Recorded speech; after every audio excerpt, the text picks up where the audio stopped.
Olá, pessoal. Eu sou a instrutora Keiciane Brasil, tutora do curso técnico em agronegócio, na unidade curricular de legislação agrária e ambiental presencial. Disponibilizo meu e-mail aqui para vocês, keiciane.brasil@senarbrasil.org, e se tiverem alguma dúvida, pode encaminhar no e-mail. Vocês têm a apostila para poder acompanhar sobre legislação e todo o conteúdo que vocês quiserem procurar também vão conseguir achar na internet. Bom, o pilar fundamental do direito ambiental brasileiro e a sua aplicação no agronegócio. Então, para a gente poder falar de meio ambiente e legislação, a gente não pode esquecer de falar da Constituição Federal de 1988, onde ela trouxe, no artigo 225, que todos têm o direito ao meio ambiente ecologicamente equilibrado, bem de uso comum do povo e essencial à sadia qualidade de vida, impondo-se ao poder público e à coletividade o dever de defendê-lo e preservá-lo para as presentes e futuras gerações. E o que significa a norma matriz, que é o princípio ou pilar fundamental do direito ambiental brasileiro? Segundo o professor José da Silva, o enunciado do artigo 225 da Constituição Federal representa a norma, princípio ou norma matriz, substancialmente é reveladora do direito de todos ao meio ambiente ecologicamente equilibrado. O que isso quer dizer? Que nós temos os princípios do direito ambiental, e um dos princípios do direito ambiental é o princípio do desenvolvimento sustentável, onde todas as atividades devem se pautar na harmonia entre a preservação do meio ambiente e a sua exploração econômica, para que os recursos ambientais sejam preservados para as presentes e futuras gerações.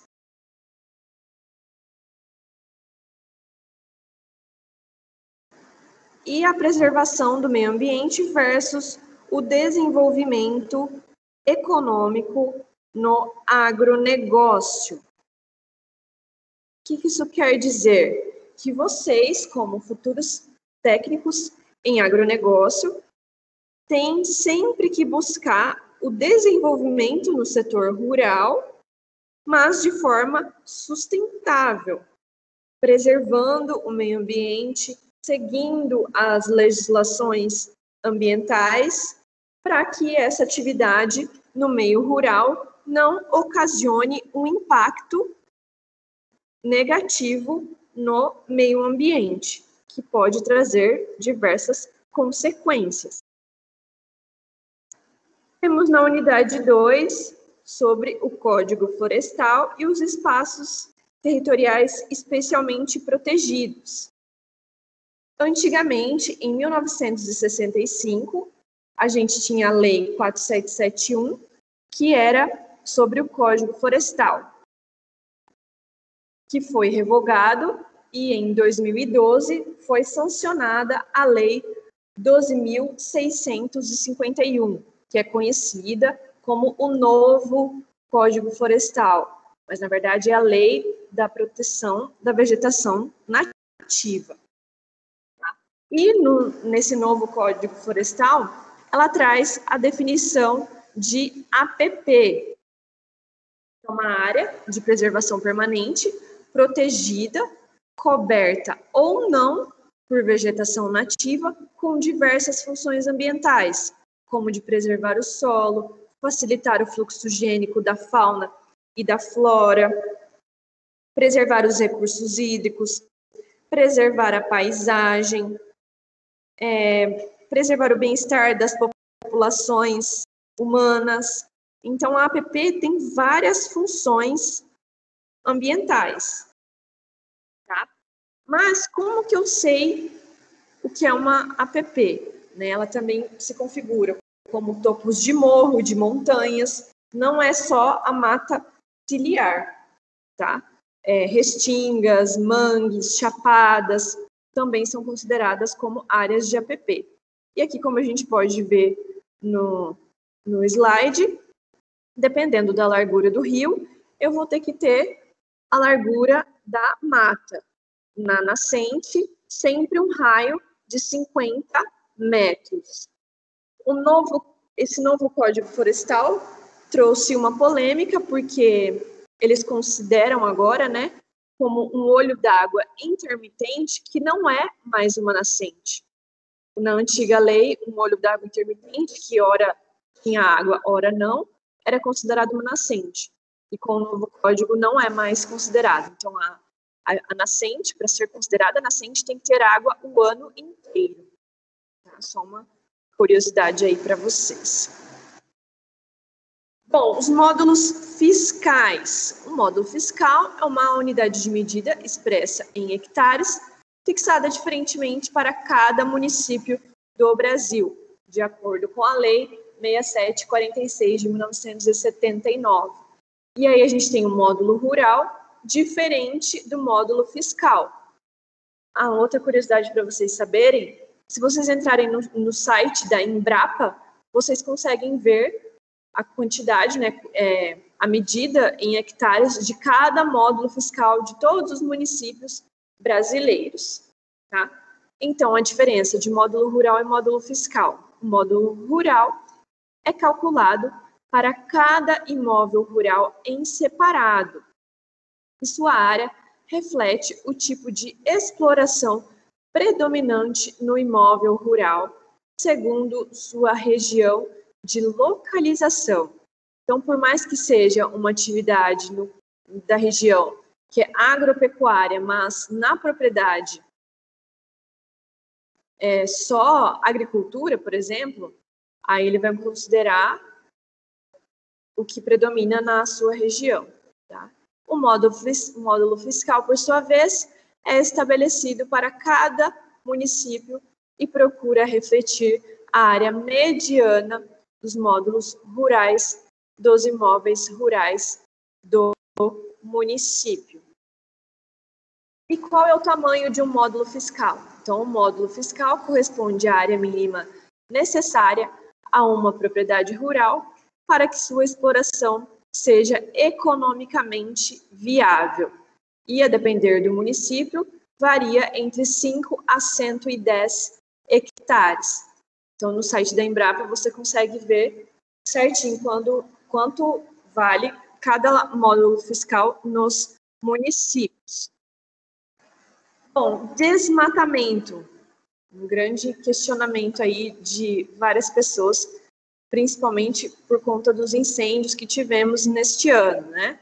Se ocorrer desmatamento de vegetação localizada em APP, os responsáveis pela ação estão obrigados a promover a recomposição da área, ressalvado os usos autorizados pelo novo Código Florestal. Porque a gente tem, em alguns casos, que é considerado supressão em APP, que em caso de utilidade pública, de interesse social ou de atividades de baixo impacto ambiental, mas tudo com autorização do órgão ambiental. Área de reserva legal, que vocês também já devem ter ouvido falar. A área de reserva legal, ela está nos imóveis rurais. Então, você não encontra uma área de reserva legal dentro da cidade. Você pode encontrar uma área de APP, mas não de reserva legal. Ok? Ela é responsável por assegurar o uso econômico de modo sustentável dos recursos naturais do imóvel rural e auxilia a conservação, a reabilitação dos processos ecológicos, promove a conservação da biodiversidade, bem como o abrigo e a proteção de fauna silvestre e da flora nativa. A área de reserva legal, qual que é a porcentagem que eu tenho que ter na minha propriedade? Esses casos aqui, tá, são na Amazônia Legal. Então, se eu tenho um imóvel rural no estado do Pará, onde tenho o bioma floresta amazônica, eu tenho que preservar 80% da minha propriedade.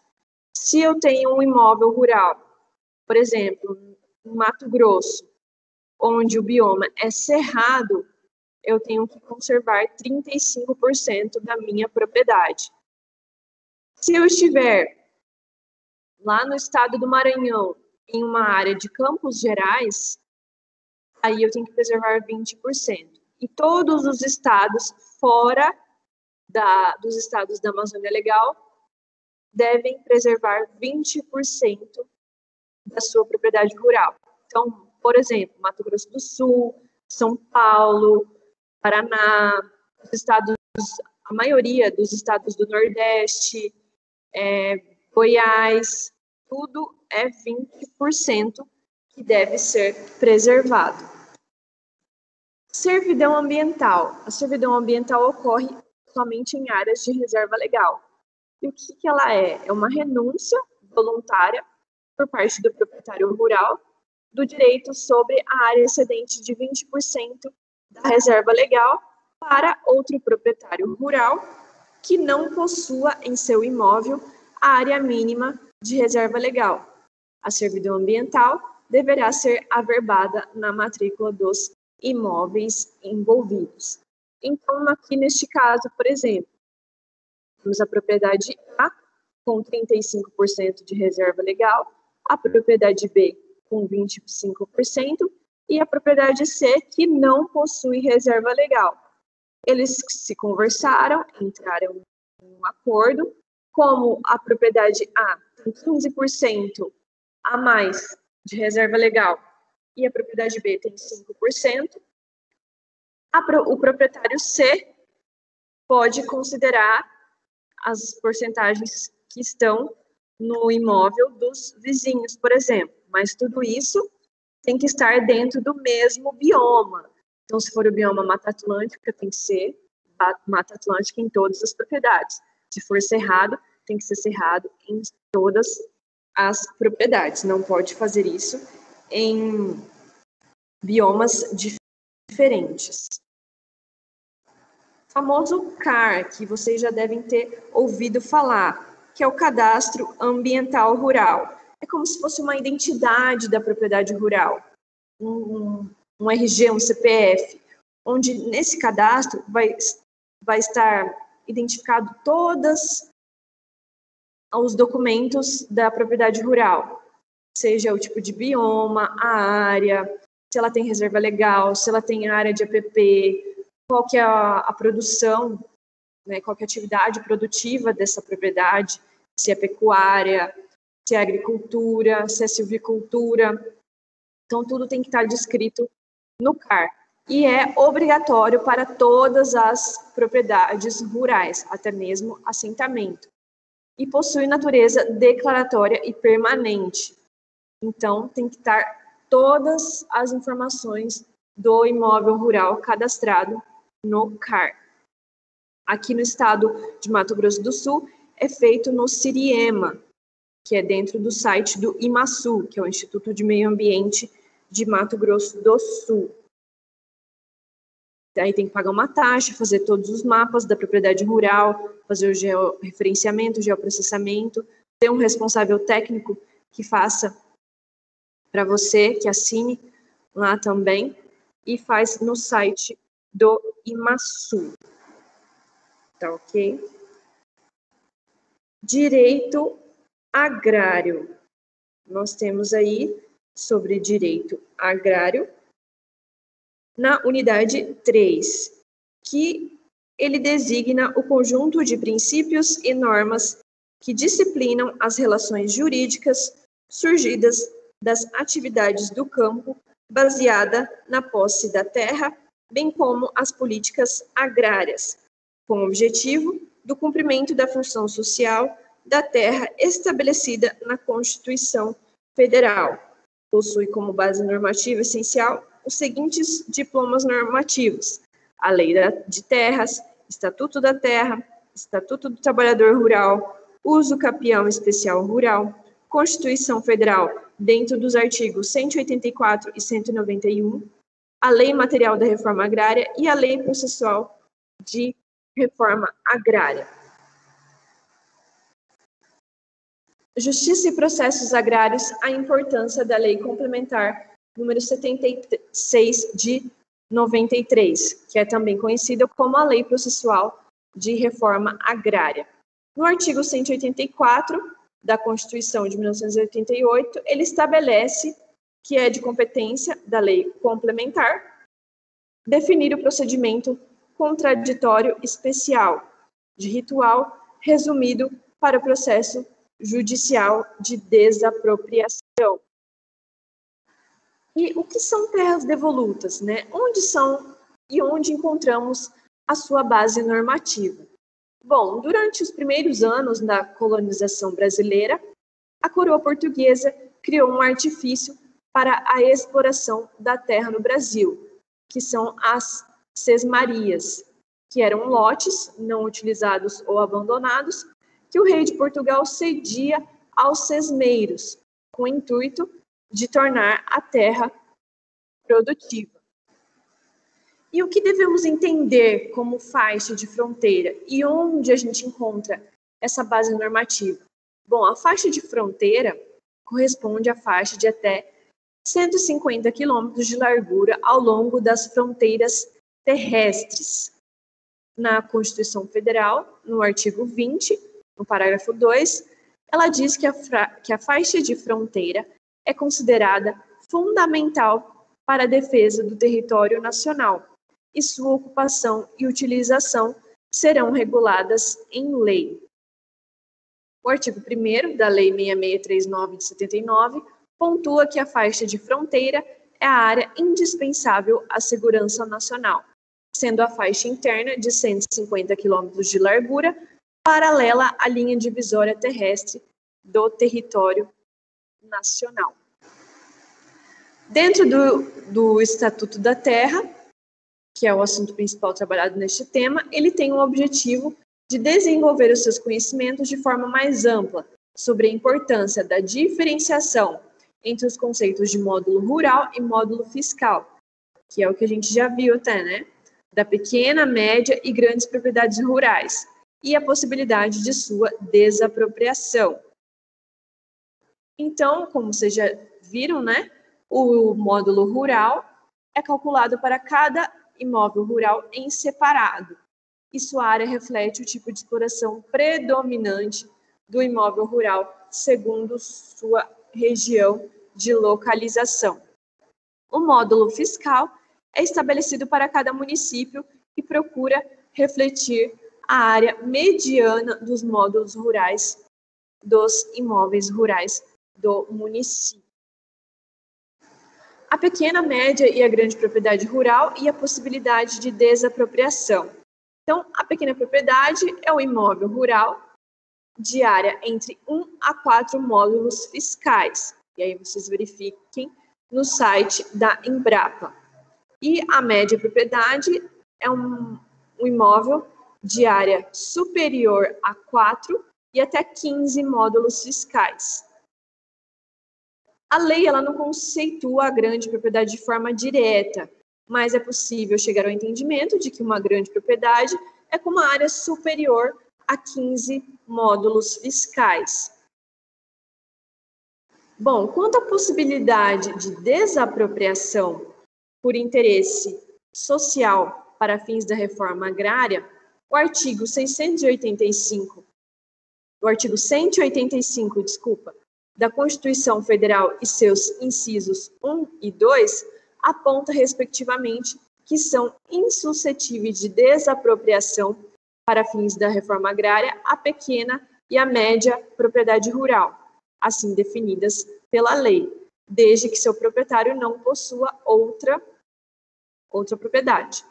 Então, no que se refere à pequena e à média, o legislador da Constituição criou uma suposição absoluta de que essas áreas seriam produtivas.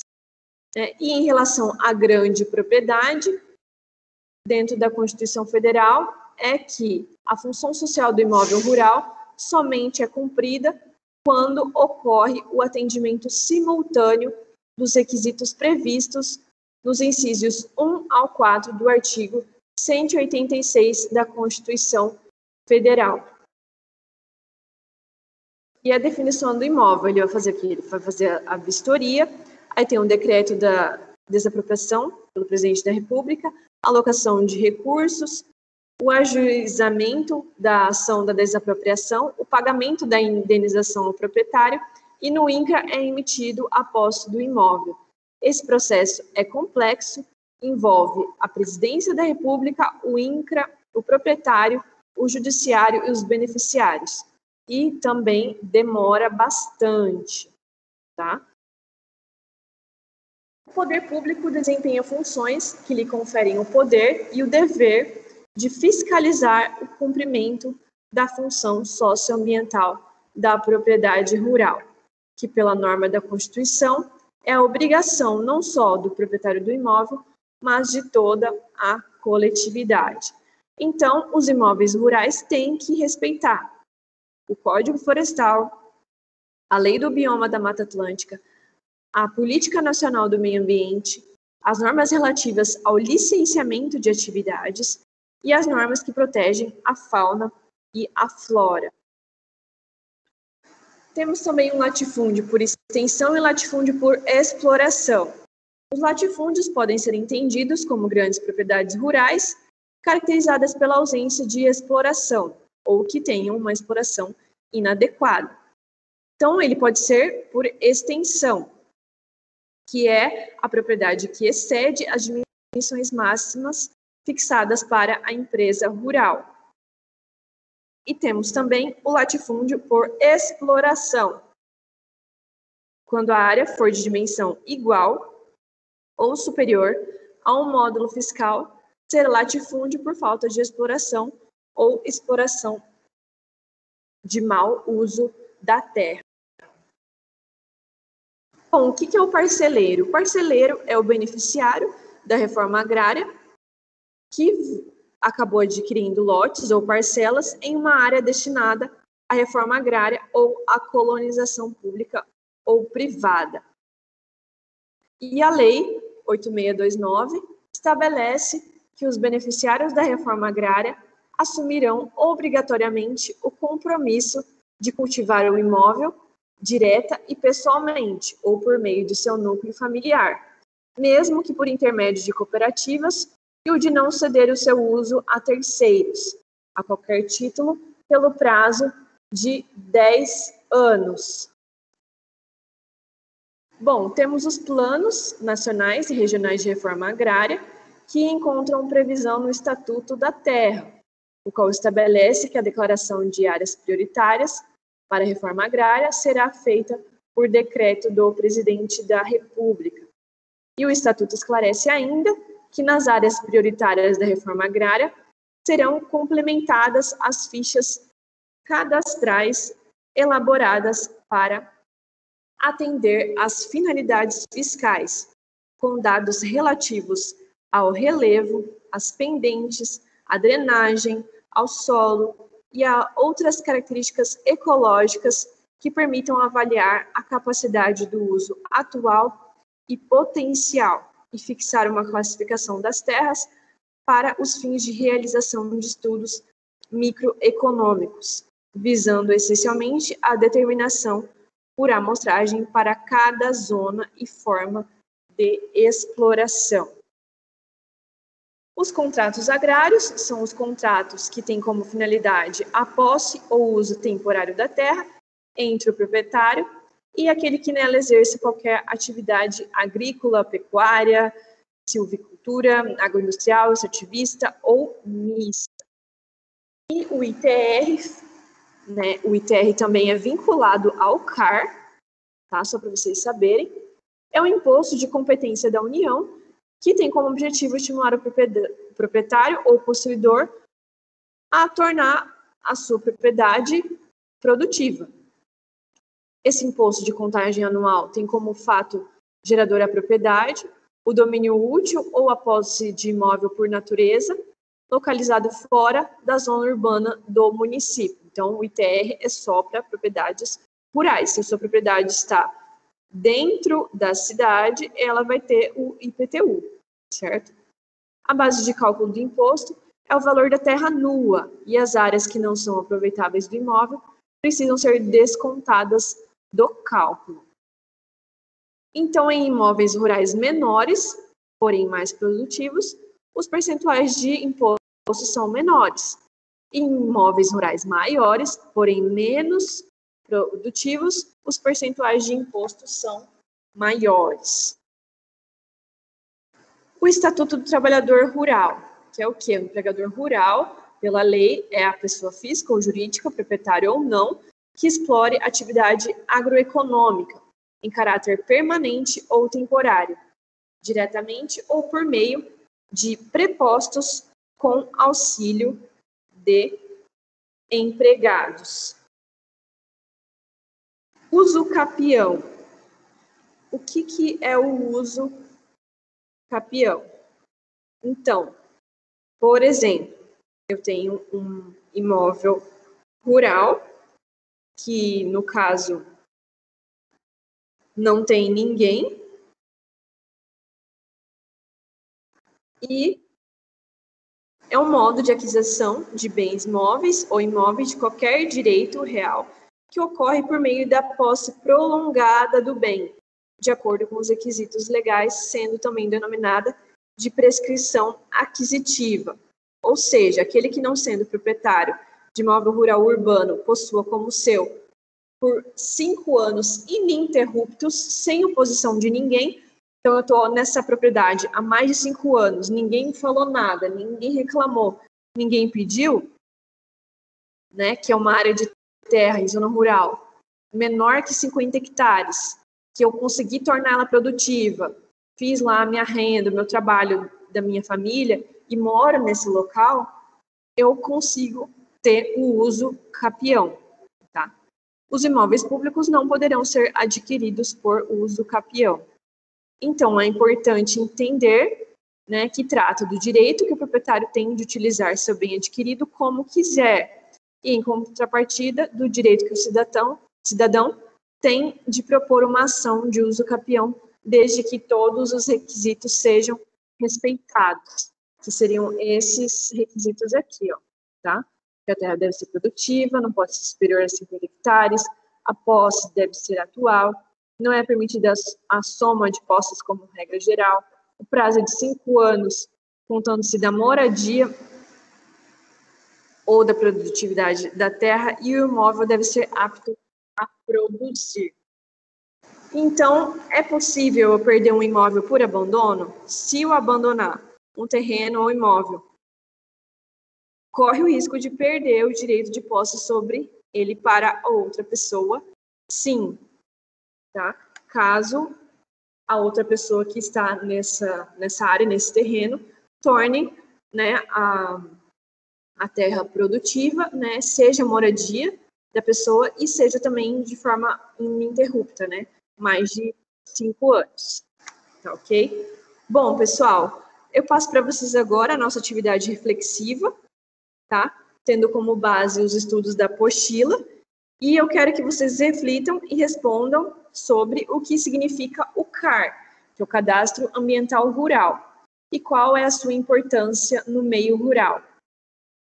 A gente tem diversos benefícios da realização desse cadastro, as suas autorizações, e se você também conhece, você já viu o CAR, se você já teve alguma experiência com esse cadastro, tá? Por favor, quero que vocês escrevam.